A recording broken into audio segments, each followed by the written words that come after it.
Market में एक और मिसाल, आपकी वाइफ कहती है शौहर तो आप ही हो, लेकिन रात उसके साथ गुजारूंगी मैं। आप कहते हो कि बेगम जब मैं शौहर हूं तो रात उसके साथ गुजारने का क्या मतलब? तो वो कहती है आपके साथ भी तो गुजारती हूं ना, ये इसकी अलामत है कि आप मेरे शौहर हो, और उसके साथ मैं गुजार रही हूं शौहर मान के नहीं, कुछ भी फर्ज कर लें शौहर नहीं है वो, रात गुजारूंगी। आप कहोगे कि फिर उसी के साथ गुजारो, मेरे साथ बोलो मत गुजार। वो कहे देखें ये नादरा में मैंने शौहर के खाने में आपका नाम डलवाया है, ये निकाह नामे में भी आपका नाम है। कोई भी मुझसे पूछता है हस्बैंड कौन है, मैं कहती हूं वसीम साहब है हस्बैंड मेरे, हर जगह आपका नाम। आप कहोगे भाई नाम जब मेरा हर जगह डाला हुआ है तो फिर जो चीजें सिर्फ शौहर के साथ खास हैं वो भी मेरे साथ खास होनी चाहिए। अगर किसी और को उसमें शरीक कर लिया तो डॉक्यूमेंटेशन के तकल्लुफ की जरूरत नहीं है। ये निकाहनामा अपने पास रख और कल तलाकनामा मिल जाएगा तुझे। नहीं आई मेरा ख्याल है बात? भाई शौहर का मतलब क्या होता है?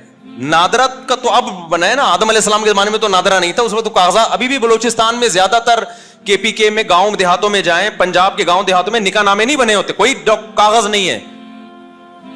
औरत जिसके साथ रहती है उसको शौहर समझा जाता है, निकाह हुआ था भाई। तो आप दलील में क्या कहोगे अपनी बेगम से? बेगम बात यह है कि ये कागज रख एक तरफ, जब तूने मुझे शौहर माना है तो शौहर और बीवी का जो रिलेशन है वो सिर्फ मेरे साथ होगा, वो मेरे अलावा किसी और के साथ नहीं होगा। अगर दिया तो तू 100 दफा कहती रहे मैं तेरा शौहर हूं, मैं नहीं मानता। अल्लाह कहता है, बाज लोग मुझे अल्लाह कहते हैं, खालिक कहते हैं, लेकिन मखलूक और खालिक का जो रिश्ता है उसमें किसी और को मेरे साथ शरीक करते हैं। दुआ का रिश्ता सिर्फ पुकारने का रिश्ता, ये माबूद और आबिद का रिश्ता है। दुआओं के लिए हाथ उठाना, सजदे करना, तवाफ करना, ये माबूद और आबिद का रिश्ता है। अगर कोई इबादत गुजार ये रिश्ता अल्लाह के अलावा किसी और को देता है, वो 100 दफा भी कहता है कि मैं सिर्फ अल्लाह को मानता हूं, अल्लाह उस मानने को नहीं मानता। खोपड़ी शरीफ में बात आ रही है, मैं सोच रहा हूं खोपड़ी का नाम तब्दील करके नारियल रख दूं, खोपड़ी का नाम चेंज करके नारियल रख दूं, लेकिन तौहीन का डर है इसलिए मैं नहीं ये काम करता। खोपड़ी पे बहुत लोगों की खोपड़ी घूम जाती है कि यार हमें अच्छे भले दिमाग को मुफ्ती साहब खोपड़ी क्यों कह रहे हैं? मुशरिकीन कौन सा ये कहते थे कि दो अल्लाह हैं? कुरान क्या कहता है? वला इन सअल्तहुम मन खलक़स समावाति वल अर्दा ला यक़ूलुन्नल्लाह। ए नबी, जब आप 360 बुतों की इबादत करने वाले मुशरिकों से पूछते हो कि इस कायनात का बनाने वाला कौन है, तमाम काफिर, तमाम गैर मुस्लिम मुशरिक कहते थे सिर्फ अल्लाह, अल्लाह है जिसने इनको बनाया है। वो भी अल्लाह को एक मानते थे। तो अल्लाह ने कहा कि जब वो है तो फिर दुआओं में इनको पुकारते क्यों हो? वो हक जो अल्लाह का है वो इनको क्यों देते हो? तो वो कहते थे हम अल्लाह को भी मानते हैं। तो अल्लाह ने कहा ऐसा मानना मुझे मोतबर, मुझे कबूल नहीं है। वमा युमिनु अक्सरुहुम बिल्लाहि इल्ला वहुम मुशरिकून। अल्लाह कहते हैं ये लोग मुझ पर ईमान लाते हैं, साथ में मेरे साथ किसी और को पुकारते हैं, शरीक करते हैं, तो ये वाला मानना मुझे कबूल नहीं है।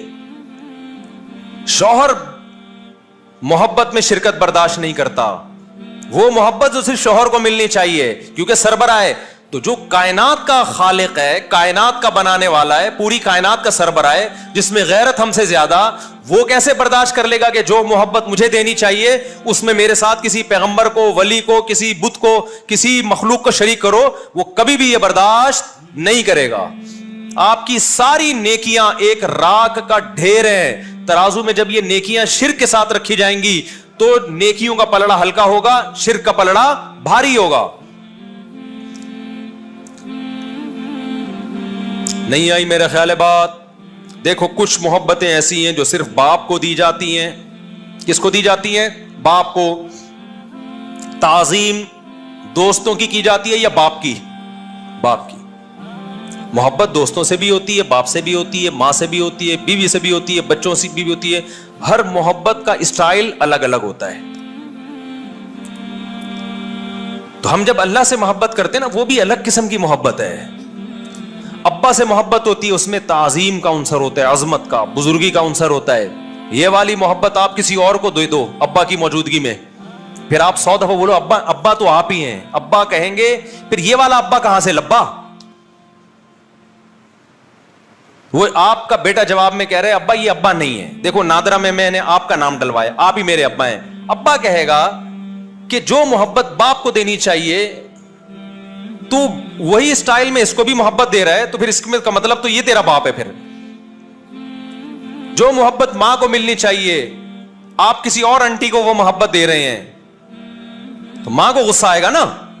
جو اولاد کو ملنی چاہیے آپ پڑوسیوں کے بچوں کو وہ محبت, وراثت ساری پڑوسیوں کے نام کر کے جا رہے ہو, تو بچہ کیا کہے گا, ابا آج آپ نے ہمارے دل پہ آرے چلا دیے. ویسے تو ساری زندگی آپ نے ہمیں تانے ہی دیے ہیں, لیکن ایک وراثت جو خونی رشتے کو ملتی ہے وہ بھی آپ نے پڑوسیوں کے بچوں کو دے دی. باپ کہے بیٹا غم نہ کرو, نادرا میں دیکھو میں نے تمہارا نام ڈالا ہوا ہے. آپ بولو گے ابا یہ نادرا کی کاپی اپنے پاس رکھو, اس کا ہمیں کوئی فائدہ نہیں, وراثت تو ساری ان کو دے دی آپ نے. ہم مار کھاتے رہے ساری زندگی, آپ نے آج تک ایک گٹکے کی پیسے نہیں دیے, ہم نے یہ بھی برداشت کیا, سب کچھ برداشت کیا, لیکن یہ تسلی تھی کہ ہیں تو ہم آپ کے نا, تو وراثت ہمیں کس کو ملے گی, وہ تو ہمیں ملے گی, وہ بھی آپ نے کسی اور کو اٹھا کے دے دی. لیکن ابا کو اس پہ فخر ہے, بیٹا جہاں بھی محفل میں جاتا ہوں میں تمہیں اپنا بیٹا کہتا ہوں, اور جن کو میں نے وراثت دی ان کو اپنا بیٹا نہیں کہتا. تو آپ بے وقوف بن جاؤ گے ابا کی ان باتوں میں.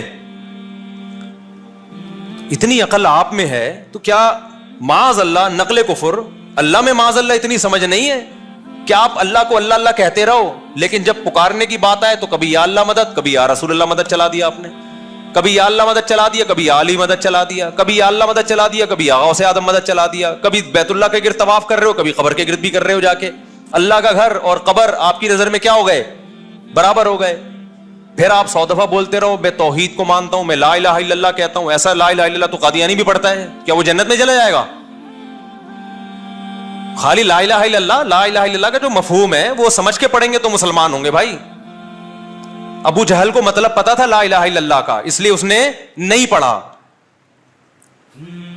ابو جہل آج کے دور میں ہوتا کہتا یار یہ تو ان کے یہاں تو 20 مطلب ہے لا الہ الا اللہ کے, مجھے کیا پتا تھا یہ والا مطلب بھی نکل سکتا ہے, تو وہ پڑھ لیتا. وہ اس کو پتا تھا بھائی جو محمد صلی اللہ علیہ وسلم کا جو مطلب ہے نا لا الہ الا اللہ والا, وہ مطلب اس سے میرے نظریات کے دھجیے اڑ جائیں گے, اس لیے وہ نہیں آخری دم تک نہیں پڑھا اس نے. آج ہم لا الہ الا اللہ بھی پڑھ رہے ہیں, پھر یا رسول اللہ انظر حالنا واسمع قالنا, یہ کیا ہو رہا ہے مسجدوں میں بھائی. وَأَنَّ الْمَسَاجِدَ لِلَّهِ, مسجدیں اللہ کا گھر ہیں. فَلَا تَدْعُوا مَعَ اللَّهِ أَحَدًا, اللہ کے ساتھ کسی اور کو مت پکارو. کمال کی بات ہے یہ آیت بیچ میں لکھی ہوگی, دائیں طرف یا اللہ مدد اور بائیں طرف یا رسول اللہ مدد. اللہ کہہ رہے سجدہ گاہیں اللہ کے لیے, اللہ کے ساتھ کسی کو مت پکارو. آپ کہتے ہیں اللہ اس آیت کے دائیں اور بائیں میں ہم تیرے ساتھ کسی اور کو بھی پکاریں گے. تو یہ پیغمبر سے محبت نہیں ہے, یہ پیغمبر کی تعلیمات کی دھجیاں اڑا رہے ہو آپ. وہ سید الانبیاء سرور کائنات صلی اللہ علیہ وسلم جو توحید کے سب سے بڑے علمبردار تھے, شیطان نے انہی کی امت کے سامنے شرک جیسی برائی کو مزین کر دیا اور لوگوں کو شرک میں ڈال دیا. تو یہ کس کا کام ہے؟ شیطان کا کام ہے, جو برائی کو آپ کی نظروں میں کیا کرتا ہے, مزین. توحید پرست انسان کے چہرے پہ رونق ہوتی ہے, اس کے دل میں کیا ہوتا ہے, سکون. قرآن یہ مثالیں بھی دیتا ہے. ضرب اللہ مثلا رجلا فیہ شرکاء متشاکسون ورجلا سلما لرجل هل یستویان مثلا. کیا پیاری مثال دی قرآن نے. بتاؤ کسی شخص کا ایک معبود ہو, اسے پتا ہے کہ اولاد کے لیے بھی یا اللہ صرف اللہ ہی اولاد دے سکتا ہے, اسے پتا ہے کہ میری بگڑی کون بنا سکتا ہے, صرف اللہ. اسے پتا ہے میرے کاروبار میں کون برکت دے سکتا ہے, صرف اللہ. اسے پتا ہے کہ مجھے بیماری میں کون شفا دے سکتا ہے, صرف اللہ. اسے پتا ہے کہ میں کس کو راضی کروں گا تو جنت میں جاؤں گا, صرف اللہ. اسے پتا ہے کس کو ناراض کروں گا تو جہنم میں جاؤں گا, صرف اللہ. اللہ کہتے بتاؤ جس کا صرف ایک معبود ہو وہ سکون میں ہے, یا جس کے درجنوں خدا ہوں. کبھی اس روحانی ड्रामे बाज के पास जा रहा है कि औलाद उस फूंकों वाली सरकार से मिलेगी मुझे, कभी जा रहा है उस कब्र के पास कि मुझे जिन चुड़ैल भूत वहां से भागेंगे मेरे, कभी जा रहा है कि मेरी भागी भी बीवी को वो आमिल पकड़ के लाएगा, कभी जा रहा है उस बुद्ध के पास, हिंदुओं के पास कि भाई उस मंदिर में जाऊंगा और ये करूंगा तो फिर जो है ना मेरा कारोबार बहाल हो जाएगा। वो तो वैसे ही डिप्रेशन से मर जाएगा आदमी। हमारे सारे मसाइल कौन हल करता है? मैंने आज तक कभी तावीज गले में नहीं डाला अल्हम्दुलिल्लाह, और मेरी टेंशन है आपसे 4 गुना ज्यादा है। अस्तगफिरुल्लाह, गलत बोल दिया मैंने, घर वाले भी बयान सुनते हैं। टेंशनों का मतलब जिम्मेदारियां, जिसको प्यार से हम टेंशन कह रहे हैं। बाज़ दफा गलती से मुंह से कोई ऐसी बात निकल जाती है जिसको एफोर्ड करना बहुत मुश्किल हो जाता है, उर्फ में जिसको टेंशन समझा जाता है। बताओ जिसका खानदान छोटा हो उसकी जिम्मेदारियां ज्यादा होती हैं या जिसका खानदान बड़ा हो? बड़े वाले की ज्यादा जिम्मेदारियां होंगी ना। हमारे नाना से जब कोई पूछता था, 99 साल में फौत हुए, अल्लाह मगफिरत फरमाए, बड़ा खानदान था, मस्जिद के इमाम थे, उनसे किसी ने पूछा मौलवी साहब घर में खैरियत है? उन्होंने कहा खैरियत कम बख्तों के यहाँ होती है, बदकिस्मतों के यहाँ होती है, जिनके कोई होता ही नहीं है, एक आध बच्चा, ना कोई बहू ना दामाद। हमारे तो अल्लाह का शुक्र है, बेटे हैं, बेटियां हैं, बहुएं हैं, दामाद हैं, पोते हैं, नवासे हैं। हम लोग के यहाँ खैरियत वैरियत नहीं होती। बड़ा इंजॉय करके कहते थे। हमारे यहाँ तो किसी बच्चे का सर फटा हुआ है, उधर गिर गया वो है भाई, किसी को नजला हो रहा है, उसको अस्पताल लेके भाग रहे हैं, किसी बहू का मीटर क्या चल रहा है, शॉर्ट चल रहा है, ठीक है, उसको मनाने में लगे हुए हैं। कोई दामाद आड़ा तिरछा निकल आया, उसको सेटिंग पे, उसको तबलीग में भेजा हुआ इंसान का बच्चा बनाने के लिए। तो हम तो लाइफ को एंजॉय करते हैं, खानदान है भाई। और आप डिफेंस के हजार गज के बंगलों में जाएंगे, खैरियत के अलावा कुछ नहीं मिलेगा आपको वहां पे। बंदा ही नहीं है तो क्या मसाइल क्या होंगे? लेकिन वो जो 1000 गज के बंगले खाली होते हैं ना, वो टेंशन लेस होके भी टेंशन फुल होते हैं, क्योंकि वहां दिल लगी के लिए इंसान नहीं होते, मोहब्बत करने वाले इंसान नहीं मिलते। तो हम तो ये टेंशन खुद ली हमने, ऑर्डर पे टेंशन ली हमने, क्योंकि हमें पता है इन टेंशनों में खुशियां ज्यादा हैं। नहीं आई बात? मेरा ख्याल है ये टेंशन ऐसा ही है जैसे एक आदमी खाना नहीं खा रहा, किसी ने कहा खाना खा ले, उसने कहा खाना खाऊंगा तो बैतुल खला जाने की टेंशन होगी, तो अगला कहेगा भाई भूखा रहने की टेंशन वो बैतुल खला की टेंशन से ज्यादा है। अकेले जिंदगी गुजारना, एक आध बीवी एक आध बच्चा, ये टेंशन ज्यादा है। अगरचे देखने में लगेगा टेंशन फ्री है, खानदान होता है तो कुछ टेंशनें होती हैं, लेकिन खुशियां टेंशनों से ज्यादा होती हैं। अब मैं आपको बताऊं, हमारे इतने घर, हमारे यहां भी बीमारियां आती होंगी यकीनन, हम कोई मरीख से आई हुई मखलूक नहीं है। हमारे माशाल्लाह इतने बच्चे, कभी किसी बच्चे को चिकन पॉक्स निकल आए, कभी किसी को खसरा निकल आया, कभी कोई मसला हो गया, ये सब मसले हमारे घर में भी चलते हैं। आज तक हम किसी ड्रामेबाज रूहानी आमिल के पास, चाहे देवबंदी हो, बरेलवी हो, अहले हदीस हो, किसी के पास नहीं गए, घर में घुसने नहीं दिया किसी को। किसी ने बोला भी ना वो फलाना ढिमका, मैंने कहा बकवास मत कर, फजूल आदमी। क्यों? हमें पता है यार हाजत कौन पूरी करता है? अल्लाह। हमने अपने वालिद साहब को देखा, तबलीग में वक्त लगाते थे, तबलीग में एक बात सीखी, अल्लाह से होता है, अल्लाह के गैर से नहीं होता। ऐसा वालिद साहब का ईमान था। हज़रत शेखुल हदीस मौलाना ज़करिया रहमतुल्लाह अलैह की सोहबत में वालिद साहब ने वक्त गुजारा। हमने देखा हमारे वालिद को जब कोई टेंशन हुई, 2 रकत पढ़ के अल्लाह से, मैं बीमार हो गया था एक दफा, मरने लगा था बिल्कुल, डॉक्टर ने कह दिया था कि मर जाएगा ये। मुझे याद है मेरे वालिद साहब मस्जिद में गए, मेरे लिए उन्होंने अल्लाह के सामने हाथ उठा के दुआ मांगी है। अगर ईमान कमजोर होता, किसी जाहिल आमिल के पास चले जाते, वो तावीज गंडे शुरू कर देते। मुझे अहले हदीसों पे बड़ा अफसोस होता है, सिर्फ एक अहले हदीस फिरका ऐसा बचा था जिसमें ये रूहानी ड्रामेबाज नहीं थे, रुकिया के नाम पे ड्रामे करने वाले नहीं थे। अफसोस के साथ कहना पड़ता है अहले हदीसों में भी ऐसे लोग पैदा हो गए हैं। अहले हदीस कम्युनिटी से मेरी गुजारिश है, इनको कंट्रोल करो, निकालो इन लोगों को अपनी जमात से। तो याद रखो, रूहानी आमिल चाहे रायवंड का मुकीमीन होगा ना, रायवंड का मुकीमीन, ड्रामेबाज है वो। ये मेरी बात कान खोल के सुन लो, दिल में उतार लो। ये बड़े बड़े उलमा को बेवकूफ बनाते हैं। अभी लाहौर में हम बैठे हुए थे दावत में, एक ड्रामेबाज आ गया रूहानी आमिल, तारुफ करवा रहा है, मैं रूहानी इलाज करता हूं। मुझे गुस्सा इस पे आया कि तू मेरे सामने ये तारुफ क्यों करवा रहा है भाई, तुझे शर्म नहीं आती? सारी दुनिया को पता है मैं रूहानी आमिलों के खिलाफ बोलता हूं और तू मेरे सामने आके तारुफ करवा रहा है, इसका मतलब अपनी बेइज्जती खुद करवा रहा है ना। बाज लोगों को अपनी बेइज्जती अपने हाथों से करवाने का शौक होता है। मुझे आके मत बताओ, मैं को पूछ रहा हूं तुम चोर हो, उचक्के हो, तुम क्या हो, मुझे आके तारुफ क्या करवा रहे। हजरत मैं क्या करता हूं? रूहानी इलाज। मैंने कहा इस आदमी को अपनी बेइज्जती मेरे हाथों करवाने का शौक है। मैंने कहा ये सब ड्रामेबाज होते हैं। सब लोग बैठे हुए थे ना, अब जाहिर एक दाढ़ी वाला आदमी, पगड़ी वाला, चेहरे पे नूर, वो आपकी खिदमत में आएगा और आप उसको कह दो ड्रामेबाज होते हैं, उसकी तबीयत से बेइज्जती होगी कि नहीं होगी? किसी मुसलमान की ऐसी बेइज्जती जायज नहीं है, लेकिन जो अपनी करवाना चाह रहा हो उसकी फर्ज है। जितने रूहानी आमिल हैं ना, मुझसे मिले, मैं आपसे नहीं पूछूंगा आप क्या करते हैं। अगर मैं पूछ रहा हूं आप कुछ और बता दें, मैं ये करता हूं, लेकिन अगर मेरे सामने कह दिया मैं रूहानी इलाज करता हूं, तो फिर अपनी बेइज्जती के जिम्मेदार आप खुद होंगे। नहीं, यही बात मेरा ख्याल है। एक चोर था, मैंने उसको चोर कह दिया ना, किसी को बता दिया कि चोर है। वो मेरे पास आया, आपने कैसे कह दिया चोर है? मैंने कहा देखो मुझसे बहस की ना, तो अभी तो मैंने उस बंदे को बताया था कि तुम चोर हो, ताकि वो तुमसे होशियार रहे। तो अब चले जाओ आराम से, मैं नहीं अब लोगों को बताऊंगा कि तुम चोर हो, बस ये मैं आपसे वादा कर लूं। मुझे क्या जरूरत लोगों के मामलात में घुसूं? मुझे गुस्सा इस पे आया कि जिसको मैंने कहा था ना कि ये चोर है, उसने उसको जाके बता दिया कि मुफ्ती साहब कह रहे थे। अबे तू खुद एहतियात करता। मैंने कहा जब लोगों में इतना शुऊर नहीं है कि हम एक बंदे के बारे में तुम्हें बता रहे हैं कि चोर है, तो एहतियात बरतो ना उससे। जाके उसको बता दिया मुफ्ती साहब कह रहे थे तू चोर है, तो मेरे पास आ गया, आपने कैसे कह दिया? मैंने कहा जो हो गया ना उस पर मिट्टी डालो।